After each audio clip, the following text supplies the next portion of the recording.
What's up, y'all? Who dat? Unfortunately, everybody. Saints lose to the Rams 34-10. We start to look at just how putrid this season might become. 1-8 on the year, 0-4 on the road, and these are becoming easier and easier to predict, especially when you look at the Saints on the road. Every road game they've played, they've lost by double digits. 44-13 to Seattle, 31-19 to Buffalo, 26-14 to Chicago, and then 34-10 at the Rams. So they've put up a better fight at home than they have on the road. A lot of the convo today is going to be about Tyler Shough's first start. Really nice 2-minute drive at the end of the first half and did some nice things.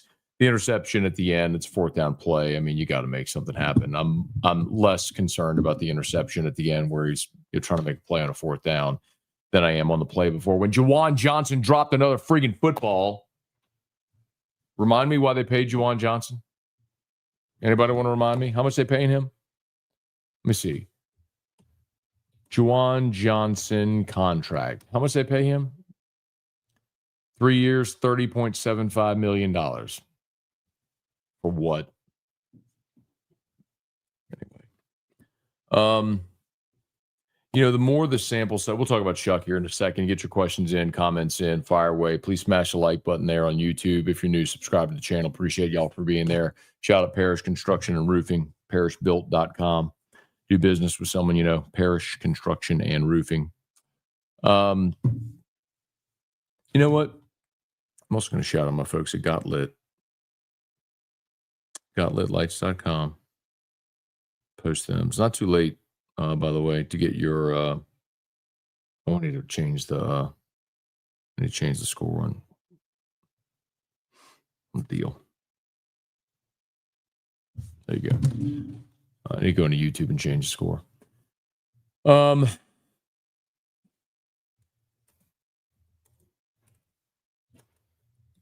you go. All right. A few takeaways. I mean,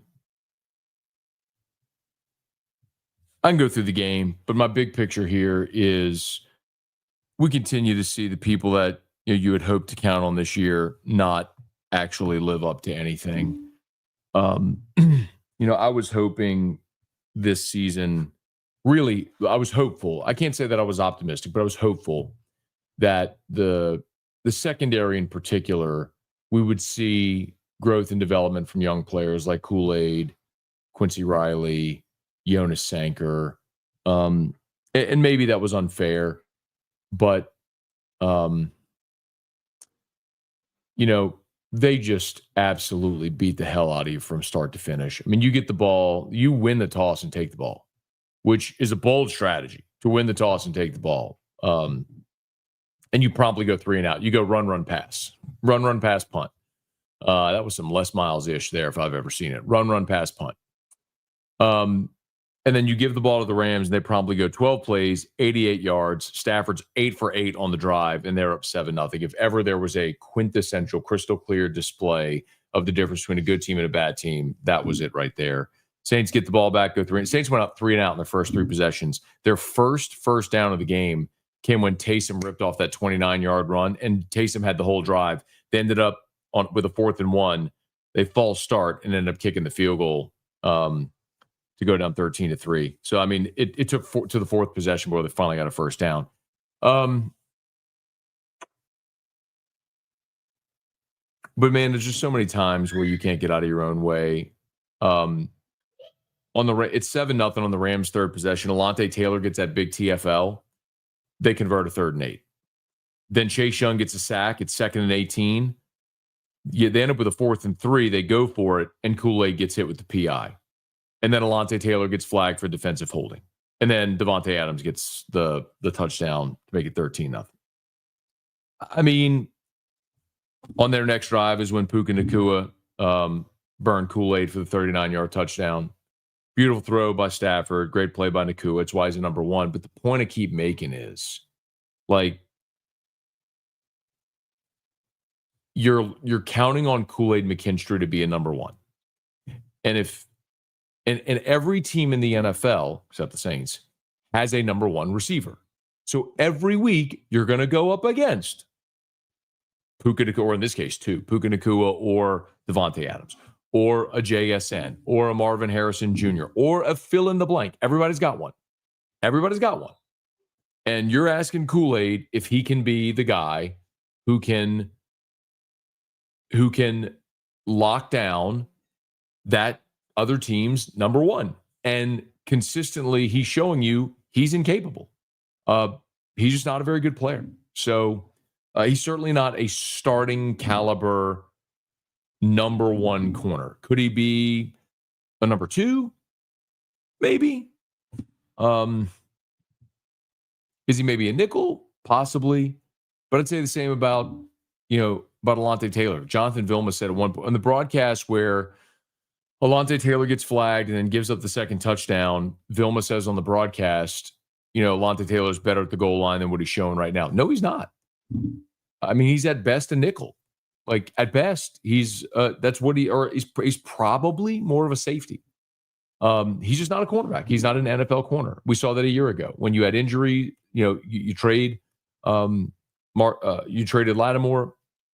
He had, of course, the injury to Paulson Adebo, and it forced Alontae Taylor to play corner, and he's just not good. He's just not a good cornerback. So, we're going to talk a lot about Tyler Shough, and understandably, he's his first start. But I'll tell you the same thing. Like, whenever we're talking about Rattler, you have to grade him or judge him in the context of what he's doing, and not necessarily like what the defense is doing. I mean, was it Spencer Rattler's fault that you gave up 44 in Seattle and you gave up a punt return for a touchdown and had a punt blocked and all that? No, I mean, just like it's not Shuck's fault that your defense absolutely stunk today, and it could have been much worse, but the Rams took the air out of the ball. I mean, in the second, you know how few possessions there were in the second half, y'all? I mean, the Rams got the ball to start the second half, and that's when Adams scored his second touchdown to go up 27-10. That drive, there were 1, 2, 3, 4, 5, 6, with 7 total possessions in the second half combined between the two teams. I mean, it's crazy. Like, they opened the third quarter with a 9-minute, 46-second touchdown drive. You went 3 and outs when Kamara fumbled. They got the ball, went 3 and out. Then you got the ball. That was the interception. Then they chewed up the final 5:33 of the game. I mean, they just took the air out of the ball in the second half. Otherwise, it could have been way, way worse. They had 30 first downs, y'all. 30 first downs to the Saints' 10. 30 first downs. Is that a freaking record? 30 first downs in the game? They put up 438 yards of offense to your 224. They ran 77 plays to your 40. They threw it for 267 to your 167. They ran it for 171. You ran it for 57. It's not any good. You're just not good, man. Anywhere. Time of possession. How about this for time of possession? See the time of possession? 43:53 to 16:07. They held the ball for 44 minutes. 44 minutes to 16. I mean, you just got the crap kicked out of you up and down the field, both sides of the ball, all day long, because you're not a good team and they are a good team. And that was pretty evident by everything we saw today. And then maybe the biggest disappointment, I'll tell you the two most disappointing groups on the team. Two most disappointing groups.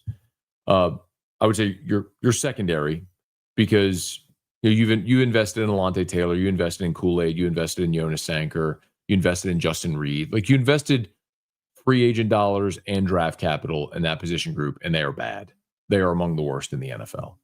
And then the most disappointing, of course, is the offensive line.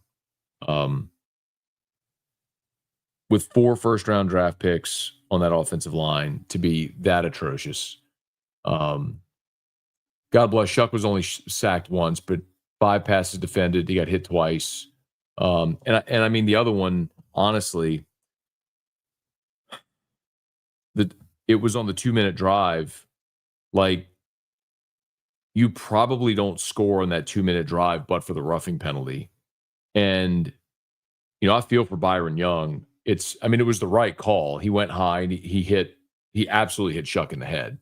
And so, it's 100% the right call by the letter of the law. I just hate the rule. I don't love seeing my quarterback getting decapitated. I also feel for Byron Young because he's probably got incentives and things like that in his contract. He whipped Taliesin Fuad. That's the real concerning thing. You're all high on Tali, thinking he's going to be your franchise right tackle, and he got whipped like he was standing still when Byron Young went around him and killed your quarterback.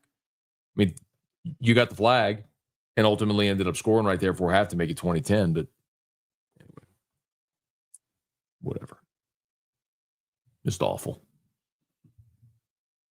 I just been waiting on this. I'll get to your comments here.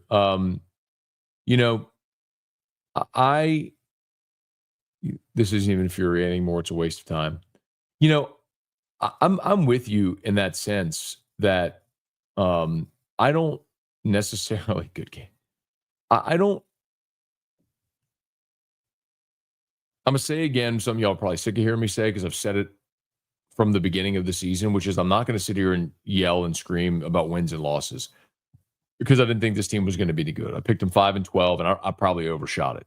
They're probably a 3-win team. You get the Jets and the Dolphins at home. You might be able to swipe a division game or two here to get the 5. We'll see. I kind of almost hope you don't, so you get the better draft pick at this point.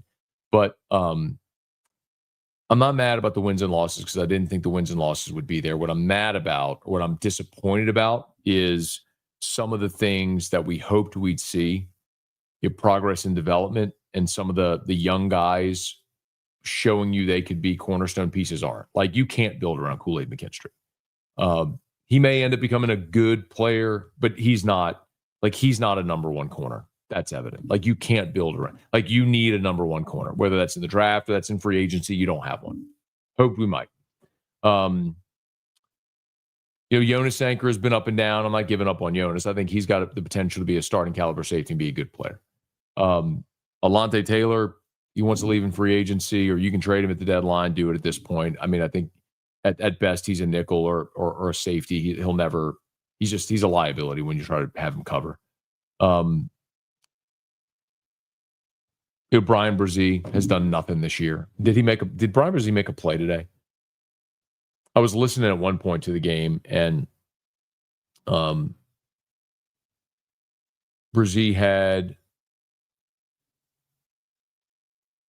he was credited with a pass defense and 2 quarterback hits. But I was listening, and Mike Hoss incorrectly credited Brian Brzee with Jonah Williams' sack. Wrong guy.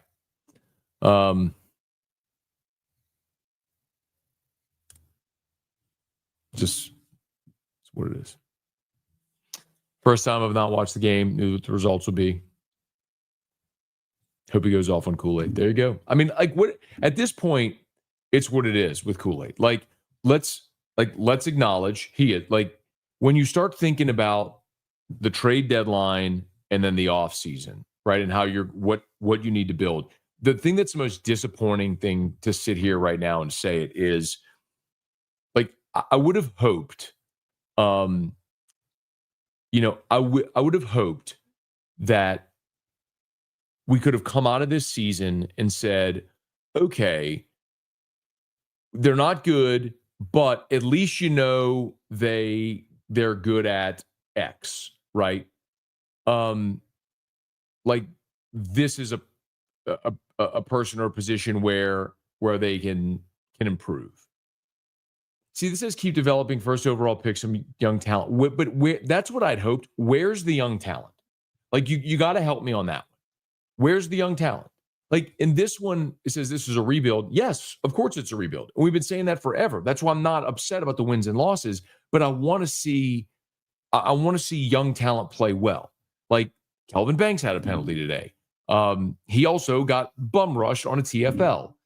Taliesin Fuad gave up the sack, got bailed out by the roughing penalty. Your guard play is atrocious with two guys that were first-round picks. Brian Brzee gives you virtually nothing on the interior. Do we want to keep going? We talked about the secondary already. Kamara and Devin Neal did 0 in the running game today. I don't know if that's their fault or largely in part by the fact that your offensive line is atrocious and nobody can run.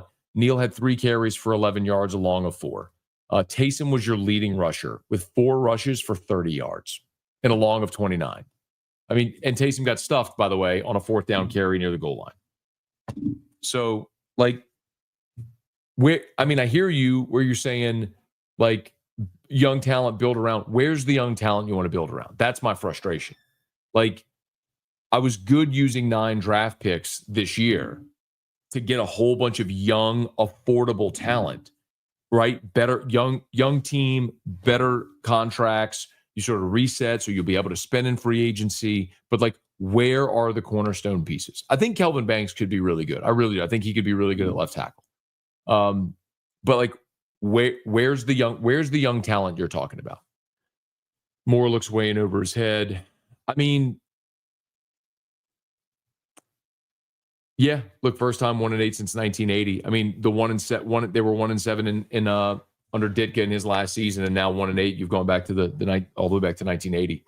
And there will be no ramifications. Why can Gail Benson not go to the podium, answer a non-scripted question for us, and open her eyes and fire Mickey Loomis? She won't. We talked about it. It's sometimes how things are done in this state, unfortunately, in a lot of places. But when Tom Benson, when Gail and Rita were feuding, you had people in that organization, there were lines drawn, and those that sided with Gail, like Mickey and Dennis Lauscha, they're made men at this point. They're untouchable. My hope is that Mickey will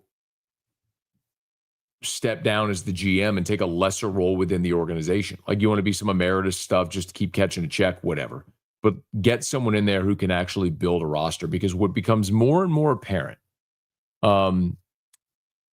what's become more and more apparent, is with every day, every game, every season that passes, is that the success the New Orleans Saints had nothing to do with Mickey Loomis. It was the combination of Sean Payton and Drew Brees. Look at what Sean Payton is doing right now in Denver with Bo Nix. They won again today. They're leading their division. Like, Sean Payton's a great coach, and he won a lot because he's great eye for talent, great organization. Like, without him, they have nothing. That's what they are. Keep Shuck in. Let's see how he does. Don't even talk about putting the other guy back in, please. They're not. I mean, listen, this is the reality. And and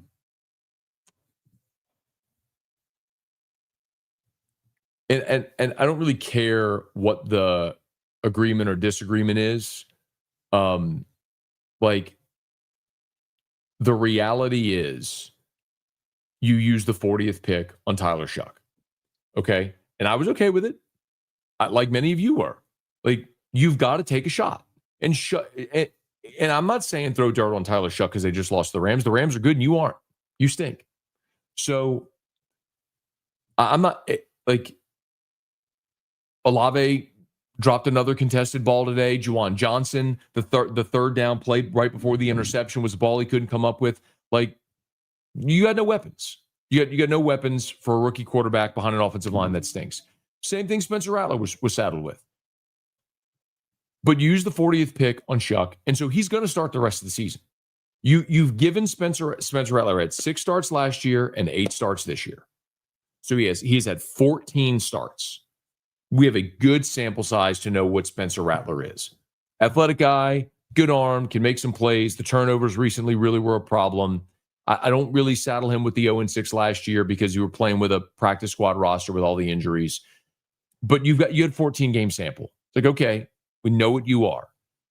And we're not winning. So use the 40th overall pick on the other guy. Give him the opportunity to go start and see what you have there. Because when April rolls around, you're going to have the opportunity, very likely, to pick maybe first overall, but certainly in the top. It's a safe assumption right now the Saints are going to be picking the top 3 with the Jets and the Dolphins, very likely. So if you're right there in the top 3, you're going to have an opportunity to pick potentially your franchise quarterback. You need to know if you're using that pick on a franchise quarterback or an edge rusher or the best cornerback in the draft or whatever it may be. Carolina being above 500, Charlie, I think is one of the reasons why you don't throw dirt on either of these quarterbacks. I think that is Baker Mayfield, Daniel Jones. These are great examples of why Mac Jones in San Francisco. I think these are great examples of why you don't just bury a quarterback right away. Like sometimes you give them time to let them grow and develop or whatever they need to get better, and you figure it out. Like the Panthers today won at Lambeau. Panthers are 5-4 this season.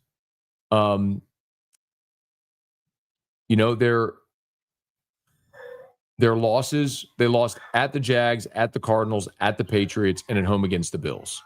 And today they won at Green Bay. They've struggled on the road. They've taken care of business at home. And Bryce Young, it's not like Bryce Young is awesome. I'm looking at his stat line right now. He was 11 of 20 for 102 yards. No touchdowns and a pick. Not great. But Rico Dowdle ran 25 times for 130 yards. Like, they've developed an identity, and the Saints aren't good at anything.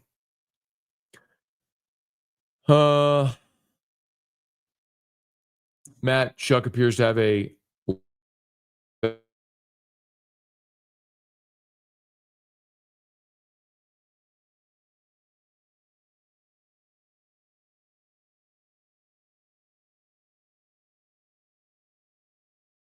what happened? There we go. I don't know what happened there. Sorry. Am I the only one with questions about play calling? Maybe more is playing 3D chess. I can't keep up to know. I didn't love coming out, going run, pass, punt on the first series. I mean, you went 3 and out in your first 3 series. You went 3 and out 4 times in the first half.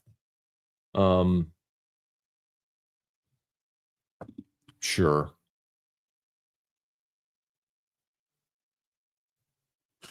Rico is going prime Peterson against us next week.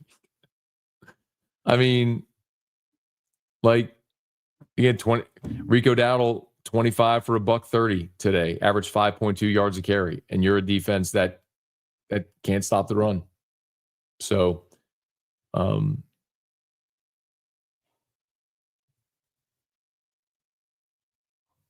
you're terrible on the road. So, you've lost every road game you've played this year by double digits. So, no, I'm not optimistic about the Saints going next week and trying to get a win in Carolina. Division games are weird, and sometimes weird things can happen, but it's what it is. Yes, terrible football team. I don't think John can catch a cold naked in Alaska. Way too many missed opportunities. Anyway. I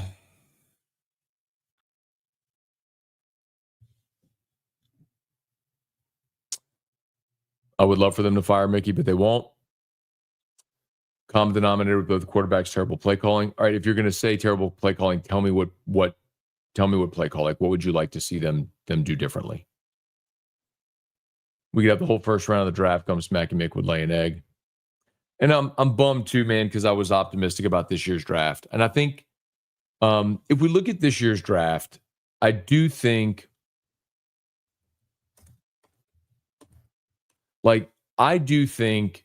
they hit with Kelvin Banks. Jury obviously still very much out on Tyler Shough. Your third round pick was Vernon Broughton, who obviously is not available. You also used a 3 on Jonas Sanker, who's starting for you right now. Now it's because of injury, but he's starting for you. Fourth round picks were Danny Stutzman and Quincy Riley. Stutzman's playing more, Riley's starting. Devin Neal was your 6, and then you had 2 7s with Maliki Matavao and Fadil Diggs. And Matavao is one of those that's been up, down, and Neal's playing a good bit more now. So if you end up with 5 of those guys that end up being starters or key contributors, in particular, your left tackle and your quarterback, we'll look back at this draft class and be excited about it. It's hard to see that now. Yeah, I mean, this is atrocious. Time of possession was 16:07. It was 44 minutes to 16 minutes was the time of possession disparity. It's atrocious.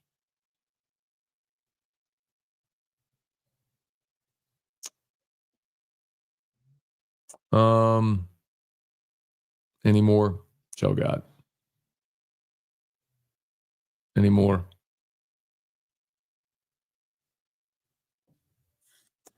Best case scenario is get the first pick, trade back, get multiple picks.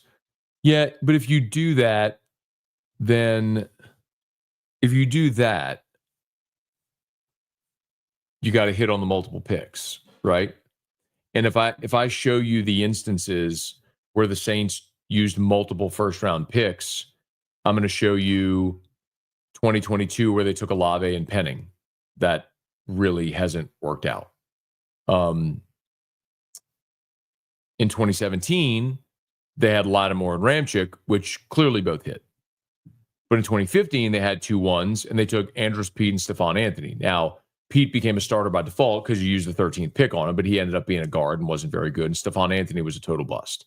So, again, all that to say, and then you go back to Cam Jordan, Mark Ingram in 2011, and Ingram was certainly not worthy of a 1 with the way his career played out. I mean, people forget, like, they didn't even pick up his 5th-year option. He was a serviceable NFL back, but certainly not worthy of a first-round pick.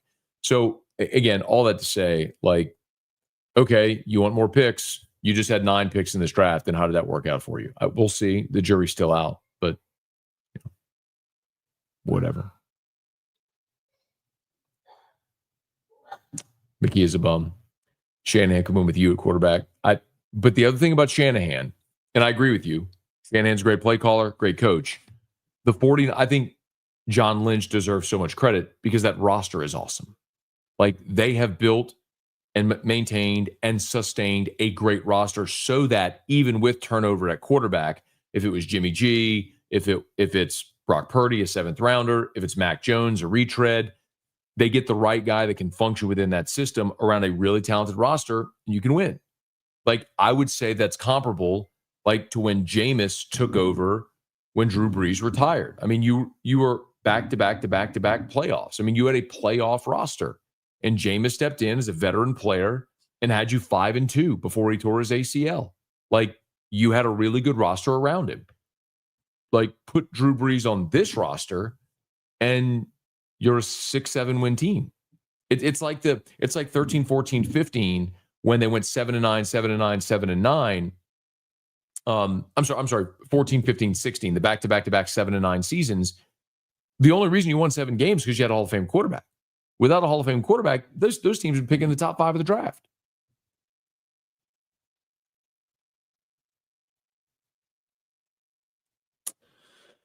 Anyway. Matt's crash out on the Saints say Ty Simpson with the 3rd overall pick. No, I would love it if they took Ty Simpson. Like, I think Ty Simpson has been the best player in college football this year. He is accurate. He is decisive. He has got a strong arm. I think Ty Simpson is going to be a really good player. He's been one of the, like, when everybody was talking about the SEC before this season, all the quarterbacks, my point was, like, everyone is hyping all these guys way too early that aren't worth it. Arch, Lenora Sellers. I mean, look at all the guys that have just face planted this year where they had super high expectations. DJ Lagway, Nuss has had a terrible year. Ty Simpson's been awesome. Like, he's one. I think Ty Simpson and John Mateer are the 2 that came into this season and have elevated. John Mateer at Oklahoma, Ty Simpson at Alabama. So if you ask me, if the Saints end up picking top 5, top 3 first overall, and they had an opportunity to take Lenora Sellers or Ty Simpson, I would take Ty Simpson. Now, I think Sellers has tremendous upside with his physical ability, but what I don't know about Sellers is, like, is that ability going to develop into Josh Allen? Or is that ability, the size, the mobility, the arm strength, is that going to be Mitchell Trubisky or Anthony Richardson? And that's a gigantic risk. Like with Simpson, I already see the arm strength, the accuracy, the decision-making. That's all there. The ability to play quarterback. Like, I would absolutely. Like, the one other guy you can is Fernando Mendoza. Like if I'm picking a quarterback at the top of the draft, again, I'm not saying they're going to pick a quarterback. We may see the next 8 games, and we may come through this stretch of the remainder of the season and be actually really excited about Tyler Shough for the future. Maybe not, but I forgot the Titans. You're right. Titans too. I said they have a chance to pick top 3 right there with the Jets, Saints, Jets, Miami, but of course the Titans as well. So Saints, Jets, Miami, Titans will be right there. So volleying and jockeying for the first overall pick. Anyway, Trinidad is the sleeper of the draft. Get out of here. I'll hard pass on Trinidad Chambliss. My 10-11 season prediction is gone. I don't know what you were smoking to think that was actually ever a legitimate thing.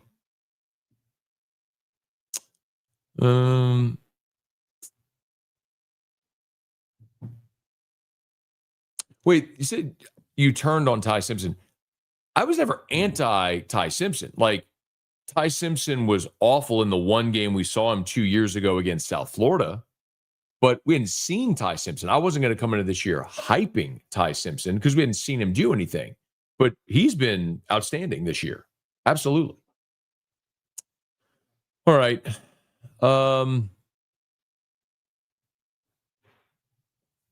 Carr said it's back 5 years.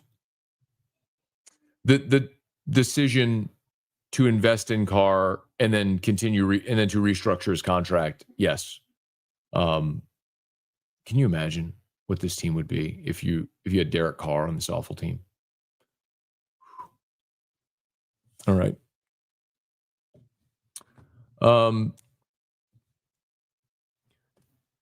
Will Cam Jordan retire after this year? I would if I'm him. I mean,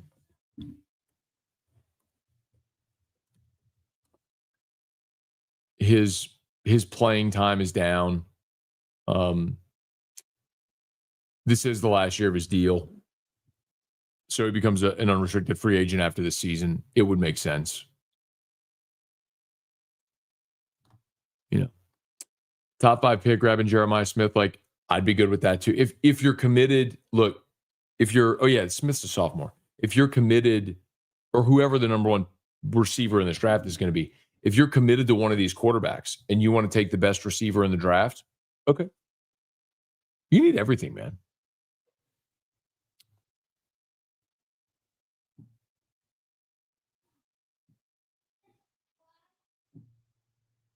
All right. I mean, Parker, the edge from Clemson, you're certainly going to need an edge, especially if Cam retires. The thing about Parker is the tape hasn't been great, but the ability is there. I mean, that reeks, though, of what the Saints have done in the past. Whatever. All right, let's get out of here, y'all. Saints lose 34-10. They fall to 1-8. We've turned back the clock 40 years on the New Orleans Saints, 45 years. Please smash the like button. Subscribe to the channel. Thank you for being there with us. Wait. Who will win next, Saints or Pels? Hold on. Let me look at the Pels. Wait. There's all kind of rumblings now that Willie Green's going to get fired, which he should. They should have fired him before this season. Let me look at the Pels' upcoming schedule, and I'll give you a legitimate answer.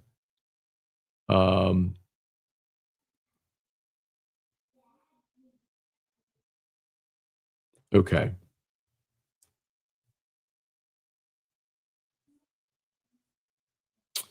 They're at home against Charlotte on Tuesday. Then they're at Dallas, at San Antonio, at Phoenix.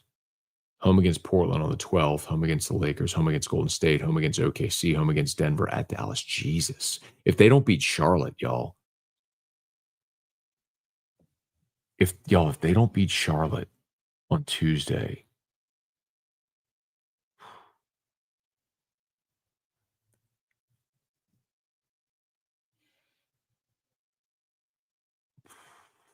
Look at this. Not that y'all care about the Pelicans, but Charlotte, they go at Dallas, at San Antonio, at Phoenix, not winning any of those. Home against Portland, LA, the Lakers, Golden State, OKC, Denver. Like, you're not favored in any of those. Then you're at Dallas. No. You're back home against Atlanta, Chicago, who's 5-0, by the way.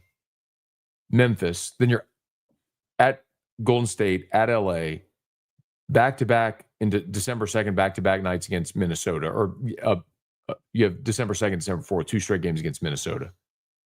At Brooklyn, San Antonio, Houston, the Pacers, Dallas. Jesus.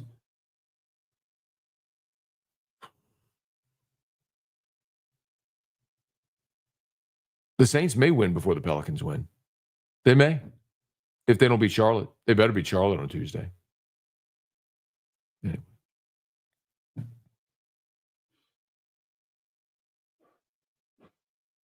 All right. I'm going to go smoke a cigar and watch I'm going to grill a steak, smoke a cigar, and watch Sunday Night Football.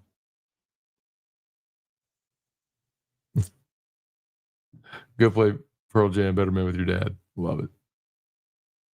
All right. Hey, if you would love it if y'all need a roof, give us a shout at Parish. Parishbuilt.com, parishbuilt.com, parishbuilt.com. It's linked. It is linked in the YouTube description. I'll drop it in here, give you a free no obligation roofing inspection. And a big shout out to Got Lit Light Installers. They're awesome. GotLitLights.com, GotLitLights.com. They only service within 30-mile radius of Baton Rouge, but they'll come to your house and give you an estimate. They bring their lights, set up the whole thing. If anything goes wrong, they come fix it. When the season's over, they come take everything down, haul it away. Looks awesome. So GotLitLights.com, GotLitLights.com. I've got it pinned. I hope y'all would give them a shout. GotLitLights.com. Oh, wait, let me get these super chats real quick. Hopefully after 3 years, Saints can be competitive in the division again. Sorry, saw that one. Thank you, Christopher. Appreciate you, man. And Mike, when can we start blaming? No, not Helen. Ellen. Not Helen. Ellen.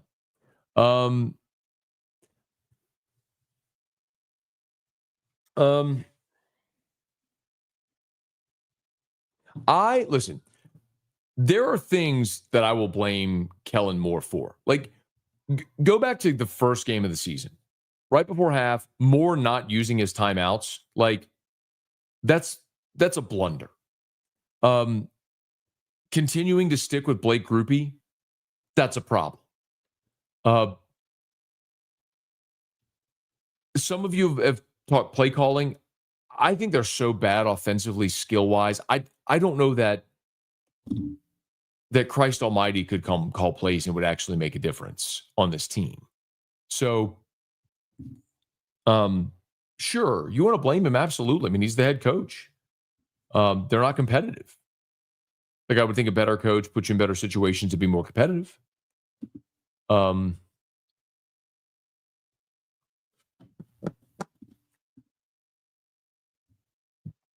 would set us back further if he's kept past this year.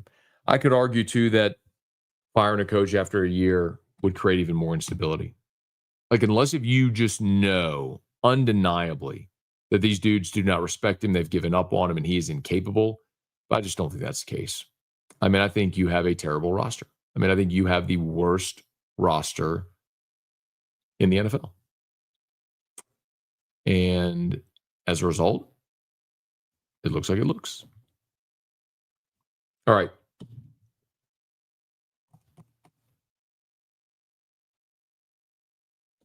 Hey, let's watch Monday Night Football together. I would do that. The tricky part of that is normally when I get home from work, I take Drew on a car ride. And then we have like nighttime stuff. Like I feed Drew dinner. I'm responsible for Drew. Erica gets a lot of stuff done around the house, and I make sure Drew's taken care of. But maybe I could fire for like the second half when Drew goes to sleep around like 9:30. Maybe we could fire up like second half. Maybe we'll do that. You can't tell me one trait of a good head coach he has. I believe that. So a couple things. I do believe he has the respect of the team in the locker room. And it was pretty evident when they won their first game and how much the guys kind of rallied around him with that win. I don't know that there's a big enough. I don't know that I have a big enough sample size to tell you right now that that Kellen Moore is terrible. I'm not saying he's good. I want to be clear. I'm not defending him. Can we understand this? Can we understand? Like, I am withholding judgment. I am not saying he's good. I'm not defending him. I'm just not ready to go to the point to say he's awful, fire him. And I agree that he will not be one and done. That's not the Saints' MO. They are way more measured. They give people rope and time. And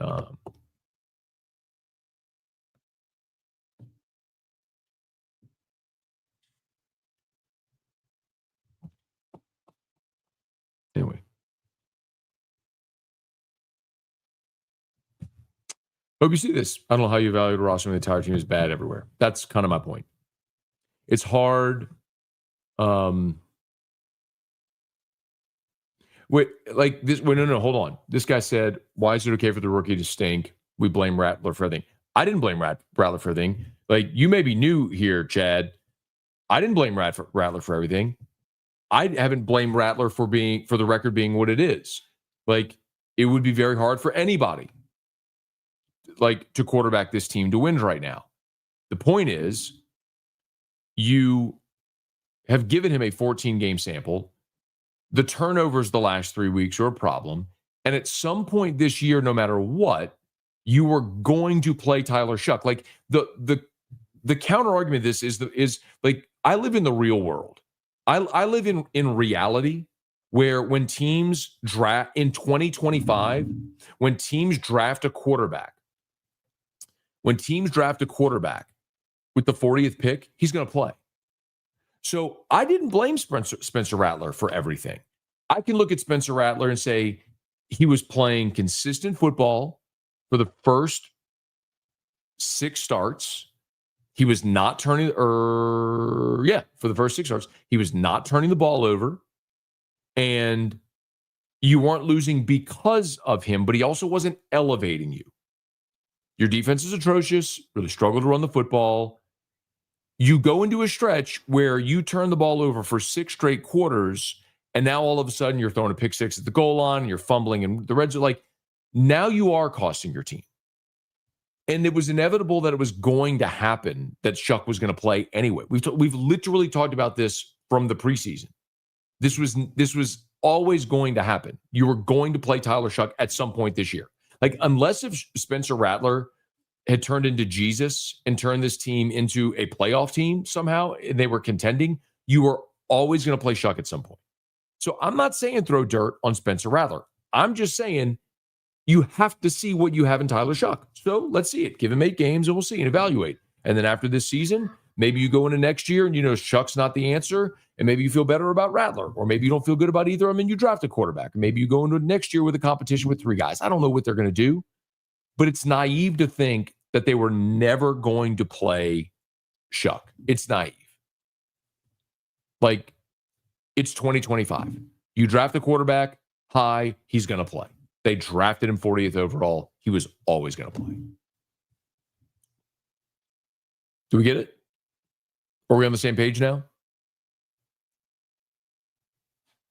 So, like, you're not going to find a spot where I just have dumped on I've never just dumped on Spencer Rattler.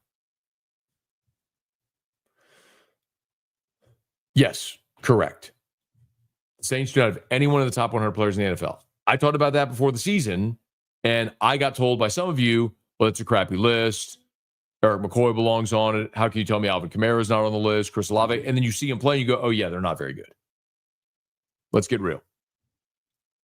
Anyway. All right, I'm going to go grill a steak and smoke a cigar and watch Sunday Night Football and light a fire. I still love all of you. even though the season sucks royally.